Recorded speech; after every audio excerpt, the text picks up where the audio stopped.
Everybody, my name is Jessica Velazquez. I am managing partner of Indiva Advisors LLP. We are a CPA firm that provides accounting, tax, and financial advisory services to the cannabis and hemp industries. First of all, I'm super excited to be back here in Chicago, my home city. I was born and raised on the South Side, so happy to be back after moving out to Las Vegas. Some of my credentials that have given me the wherewithal to be here with you all today. I am a CPA, a certified public accountant here in Illinois and in Nevada. I'm also a certified fraud examiner, a CFE. I went to school here, as I said, on the South Side at Kenwood Academy. I'm a Bronco. Also attended Southern Illinois University for my accounting degree and DePaul University for my master's in taxation. So again, super excited to be here back in Chicago. A shout out to Chicago NORML for allowing me to participate in this wonderful program and bring you all, hopefully, this wonderful financial compliance education. So what are we going to be talking about today? Well, we're going to be covering financial compliance and what you need to know if you are operating a cannabis company here in the state of Illinois. We're going to be covering some accounting topics, some tax topics, and then topics specific to the state of Illinois for your operations. I want to start off and discuss what is financial compliance. Financial compliance is, the ability to act accordingly to a set order of rules or request. And the reason I really want to start here is this is the broad branch of guidelines and rules and requirements that all businesses should be abiding by, but even more specifically in the cannabis industry.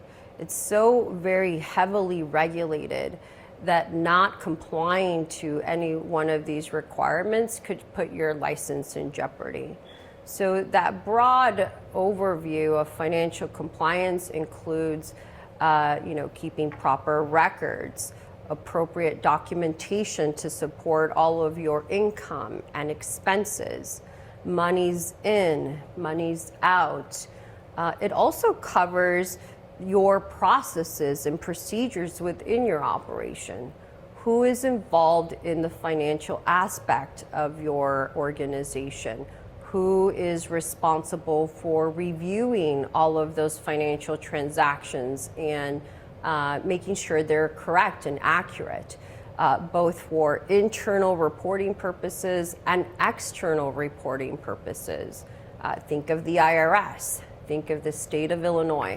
So folks that are going to be asking you for financial documents or records or reports, these are the individuals that look heavily to, again, how is your financial compliance set up in your operation, who is running those different duties, and what is being done within your operation. So financial compliance deals with external organizations and regulators, but it also deals, as I said, with your internal systems and internal controls, standard operating procedures that you have around the financial process, and who is in charge of overseeing all of that. So to kind of jump into the accounting aspect issue, I really want to start sort of at the top and hit some of the key things that I believe are important to cannabis operators to ensure success from a financial compliance standpoint. So first of all, accounting. The broad term is really defines recording all of your financial transactions within a set or accounting system to accurately intake all of the monies in and report all of the monies out. There's a concept in accounting called debits equals credits. It's a very basic equation, but what the intent is here is that all of your financial transactions should end up either on a balance sheet or an income statement. And so to kind of touch on that, I think one of the primary things that an operation should look at is what accounting system they're going to use to record all of those financial transactions. In my experience, most folks start off with a very basic accounting program. I'm going to use, for example, QuickBooks, just to kind of keep it nice and easy. But a lot of operators start off with a program such as QuickBooks, typically online-based or cloud-based, so that several folks within the organization can access it. There are different types of systems. Some are more module-based, or let's call them desktop-based.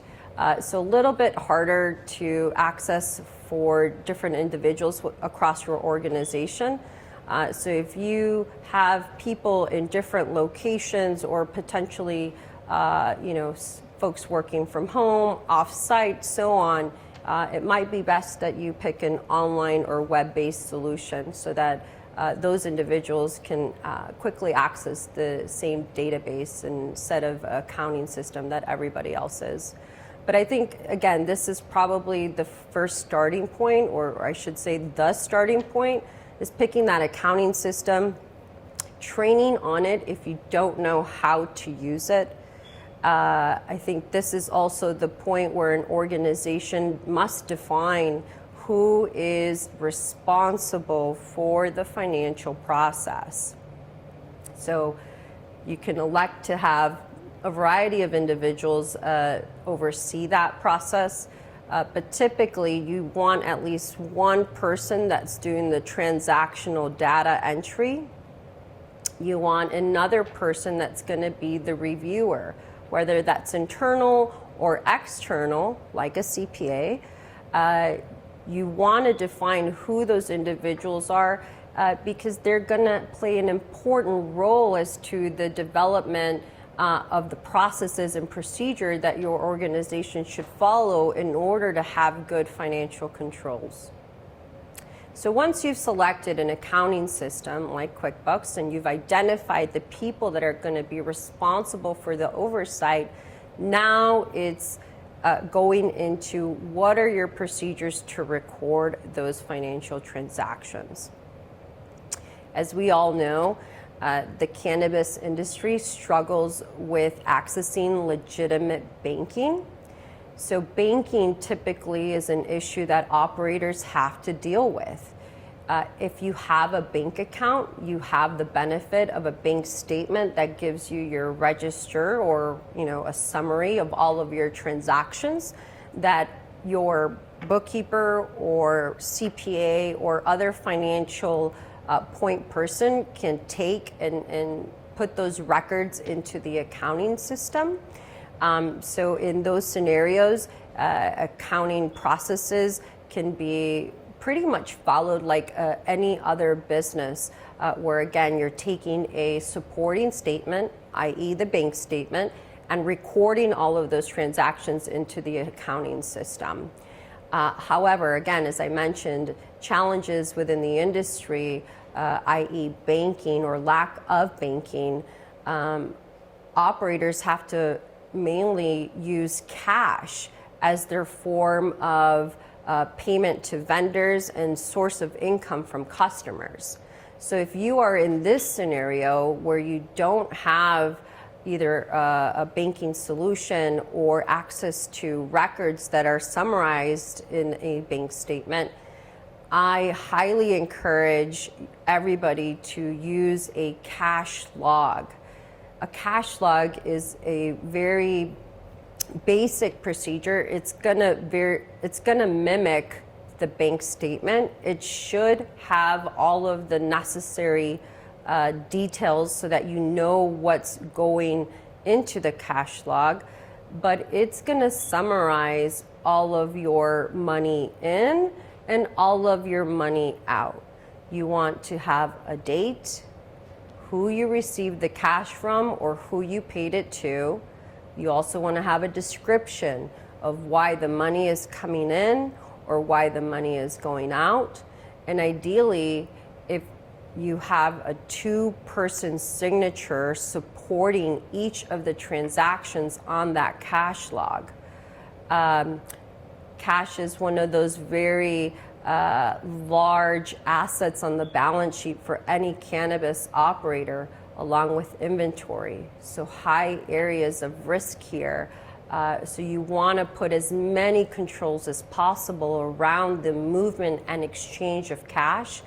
And the best control that you can put on that is to always have a two-person sign off in any cash transaction, meaning there is one person that is potentially receiving or dispersing the cash, and then there is another person that is either witnessing the countdown in the moment or after the fact, but someone is coming back in to validate those cash transactions. Excuse me. I think another thing that is very important here to mention is maintaining receipts for all of those cash transactions. Make sure you have the supporting information for any payouts to any vendors. You want to have a supporting invoice. If you don't have one, again, at least a written note that describes what was exchanged and for what reason. Recording all of those financial transactions in real time is also key. Regulators, particularly governmental agencies, taxing authorities like the IRS, want real-time validity into the transactions that are going into your accounting system. It's a concept called contemporaneous documentation. So in the moment, meaning it is better to do it now while it's happening, or in the case of some operations, the next day or at month close, whenever it is in your standard operating procedures that you are going to be working on the accounting, that's when it should be performed versus waiting 2, 3, 6, a year in some cases to come back to all of that detail. In the moment is typically when you would catch errors or items that you would need to go back to get supporting documentation, or again, just go back and ask some more questions if additional information is needed. So as I mentioned, recording transactions in real time or contemporaneous documentation is going to be vital for getting all of those records into your accounting system in the most accurate of ways. The individuals that are in charge of the financials and the financial process should really be integrated within the business.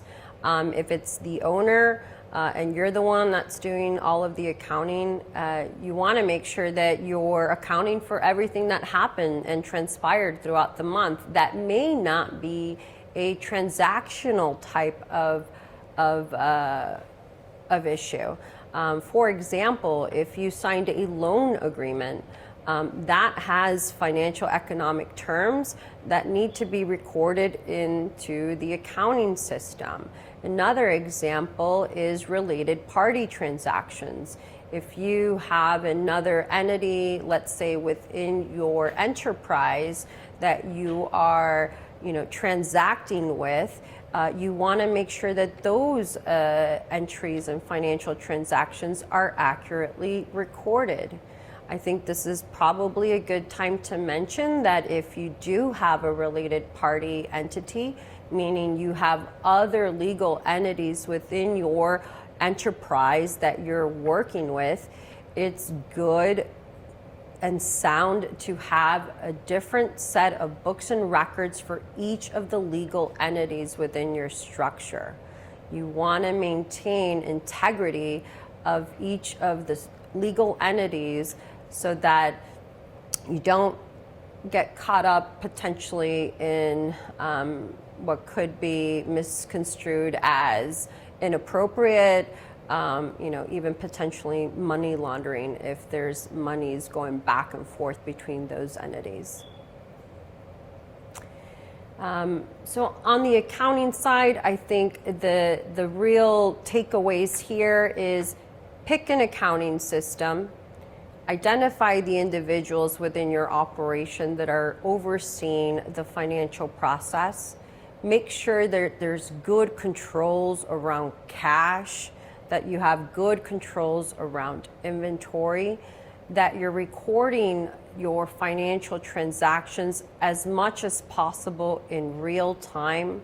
If you do not have a bank account, you should be maintaining a cash log that documents all of the monies in and all of the monies out, ideally with a two-person sign-off procedure. So that, I think, are the key takeaways from an accounting perspective that everybody should keep in mind.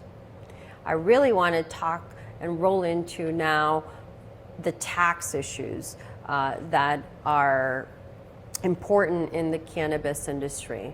So again, if you're operating a cultivation, production, retail, distribution, and even a testing lab here in the state of Illinois, you want to be aware of the federal tax issues that govern cannabis operations. So to kind of kick us off here, I'd like to start with, describing in detail Code Section 280E. So back in 1982, the U.S. government enacted Code Section 280E, and verbatim, what 280E says is, no deduction or credit shall be allowed for any amount paid or incurred during the taxable year in carrying on any trade or business, if such trade or business or the activities which comprise such trade or business consists of trafficking in controlled substances within the meaning of Schedule I and Schedule II of the Controlled Substances Act, which is prohibited by federal law or the law of any state in which such trade or business is conducted. So what does that mean for you? As we know, cannabis is federally illegal. The states have taken it upon themselves to enact regulation to allow for medicinal or adult use programs within their state. Here in Illinois, recently passed adult use effective January 1, 2020. So again, cannabis still federally legal, but legal here within the state of Illinois.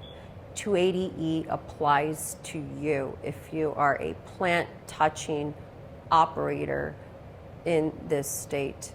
And what 280E in a very basic and layman terms says is that you are only allowed to deduct the cost of your goods sold. And so I want to talk about that in a little more detail, because it has a different impact depending on the type of license that you are seeking or that you have won. In a retail scenario, 280E will say you can only deduct the cost of the product that you are selling. So in a very basic example, if you sell $100 of product and that product cost you $50, but then you also spent $10 on payroll, $10 on rent, another $10 on marketing, your bottom line from an accounting or financial perspective is $20. 100 minus the 50 of product minus the $30 of operating expenses. That was payroll, rent, and marketing. So those $20 is your net profit for accounting purposes. Well, when you apply 280E to that, the tax law, your taxable income, the amount on which you're paying federal tax on, will be $50. The 100 less the 50. That is what 280E and its application, its impact has on cannabis operators. Again, this example specific for retailers. In a cultivation and production license setting, cost of goods sold is a little more broader than that. It is essentially defined as the cost incurred to produce the product that you're selling. So in these scenarios, it is possible to include an allocated portion of your rent. It's also possible to include an allocated portion of your labor, as well as a variety of other costs that are associated with producing the product. So in another example, if you are a cultivator, you are allowed, as I said, to deduct a portion of that rent. Again, for example, if your rent is $100 and 80% of the square footage of your warehouse or grow house is used for cultivation purposes, you would be allowed to deduct $80 of that rent expense as a cost of goods sold. The other 20 are not deductible because you don't use it for cultivation space. So again, very important that you understand, depending on your license type, what is your cost of goods sold. In my experience, a lot of times operators they may have a 280E problem, but most often than not, what we find is they have a spending problem. There is no controls around expenses, how much should be budgeted for all of the line items contained within your operating expenses. And so it's super important to really hone in on what those budgets should be for your operations, making sure that you're holding people accountable to those budgets so that you can mitigate as best you can the impact of 280E on your taxable income and what you have to pay to the IRS and other taxing agencies. So besides 280E, what are some of the other tax issues you should be aware of? Some of the main questions I get in this arena are, what is the appropriate legal entity type that I should have to run my operation? And how many legal entities should I have within my operation? You know, should I have a management company? Should I have a holding company? And my answer to that in most cases is it's really not a one size fits all. Those answers are really driven off of your business plan. So important to have that business plan, really understand what your growth cycle is going to be, your projected revenues and the like. And that will kind of come back and give us some insight as to what the appropriate legal structure for tax purposes is, which is also different than for legal purposes. So hopefully you've had a conversation with your attorney around that. But we work very closely with attorneys to, again, determine the best legal entity type for our clients to make sure that they are set up for growth and scalability within their organizations. As you all may know, we just went through major tax reform in 2018, which brought the corporate tax rate from 35% to 21%. This is at the C corporation level. So I did see, and we have seen a huge shift, I'd say, in entity selection going to a C corporation just due to the favorable tax rate on which it applies. And I think another reason that the C corporation is very palatable for cannabis operations specifically is that the tax liability is contained within the company, meaning the company pays the tax bill and the tax liabilities due at the end of the year, versus in other entity types such as an LLC or an S corporation, where the tax liability flows through. It's a flow-through entity. It flows through the owner's individual tax returns, so your respective 1040s.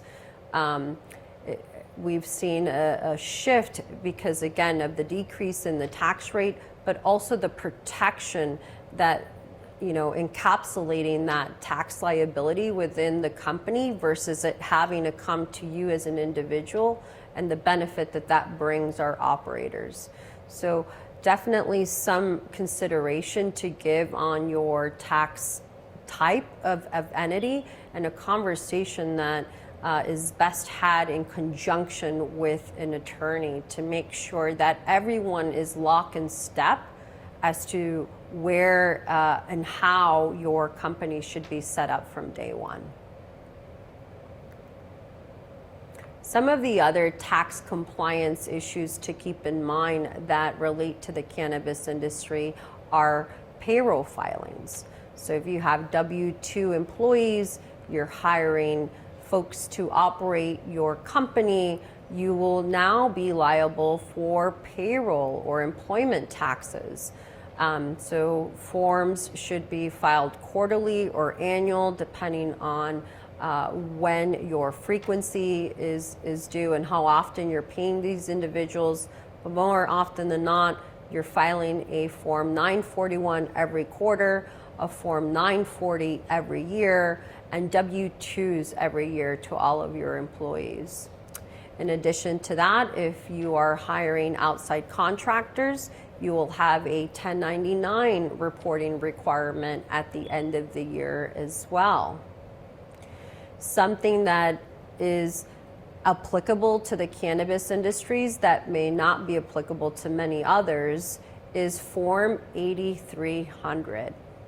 So Form 8300 is required to be filed with the IRS when there is a cash transaction of more than $10,000. A lot of people miss this, surprisingly. It's not something that is overly familiar and discussed, but we see it all the time. And so to talk a little bit more about the requirement there, if you receive payment in cash of $10,000 or more, the person that is paying you is required to file an 8300 on you. They are going to request some very specific information to complete the form, and they're required to also populate the form with some very specific information on their company, and that form gets filed with the IRS. Don't be scared of it. It's good compliance.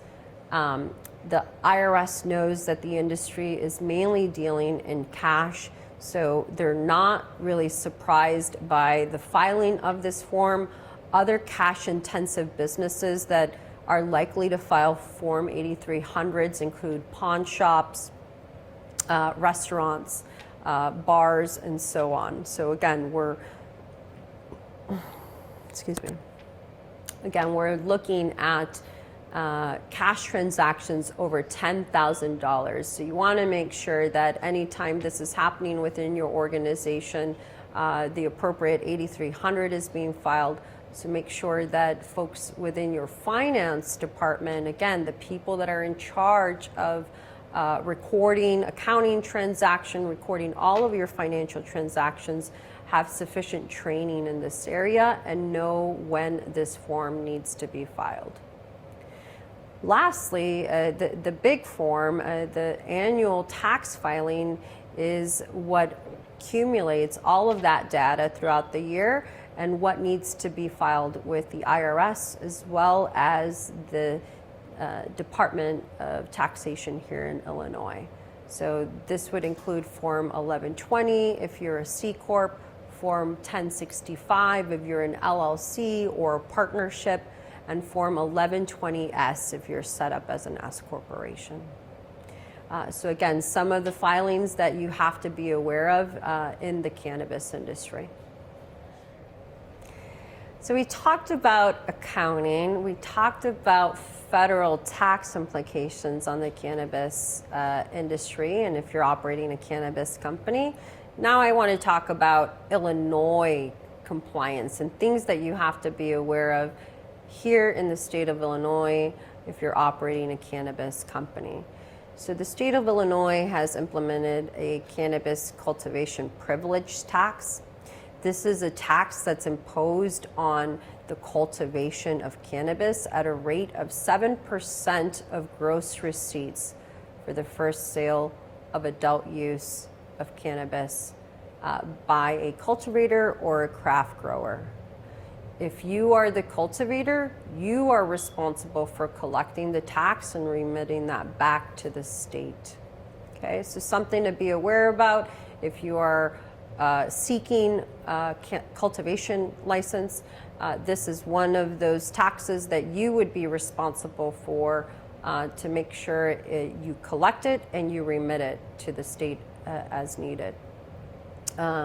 If you're operating a medicinal license, the cannabis cultivation tax is the same 7%, and it's imposed on the sales price per ounce.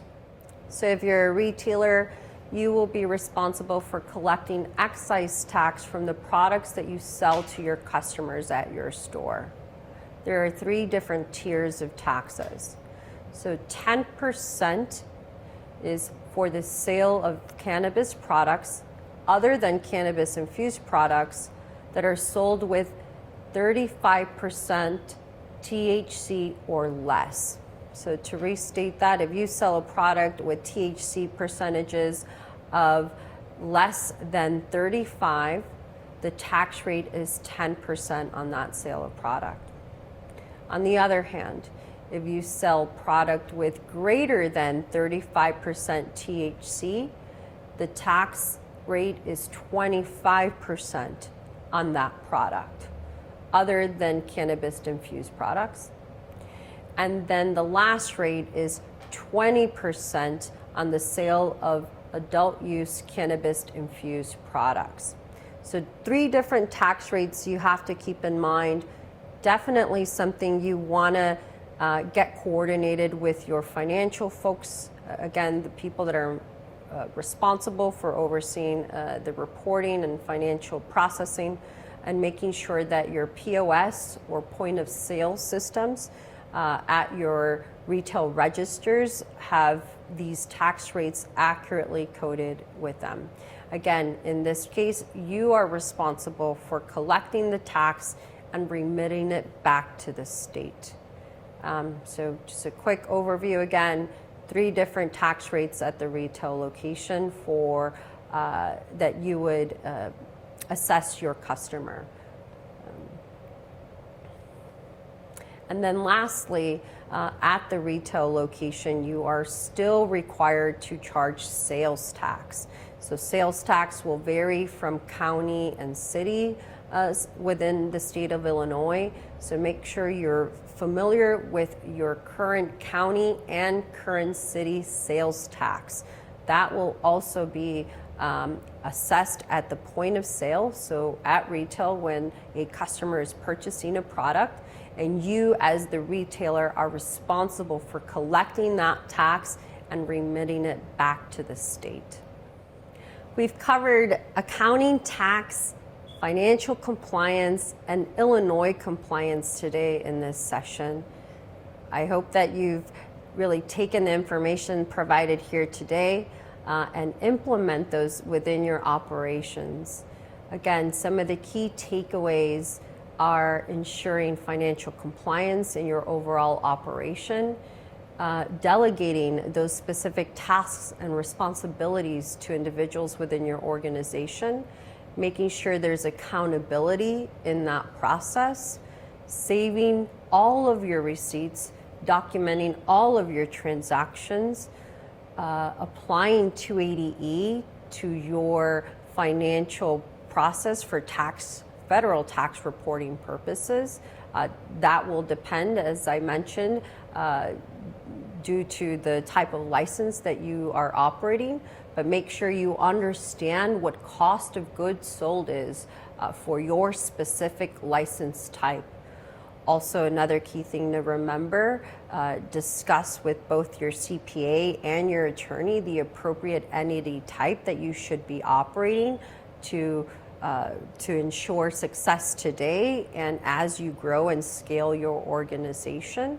And remember, keep in mind all of the Illinois compliance requirements that will be that you'll be responsible for once you open your doors and you are transacting with other operators within the industry.